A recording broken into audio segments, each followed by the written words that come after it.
Mapagpalang araw po sa lahat po ng mga manonood, lalong-lalo na po sa ating mga SSS pensioners.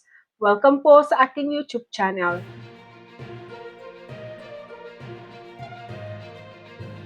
Atensyon po sa lahat po ng mga SSS pensioners na kabilang dito, ang SSS po ay nagbigay ng paalala para sa inyo.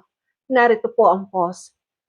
Para sa mga retiree pensioners o retirement pensioners na edad 80 taong gulang pataas na naninirahan sa Pilipinas, total disability pensioners, naninirahan abroad o survivor ng namatay na miyembro na ipinanganak sa buwan ng Disyembre, paalala po ng SSS sa inyo ang mga hindi pa po nag-comply ng AKOP na ipinanganak sa buwan ng Disyembre, pwede pa po kayong mag-comply hanggang December 31, 2025.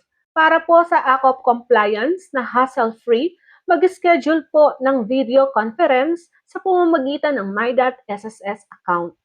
Para po sa lahat po ng mga SSS pensioners na dapat mag-comply po ng AKOP ngayong buwan ng Disyembre, mag-comply po kayo. Ito po ay para hindi mahinto ang inyong pensyon or masuspend. Yan lamang po ang ating balita para sa ngayong araw na ito. Have a nice day and God bless us all. Ito po ang inyong lingkod, Pro Information Hub.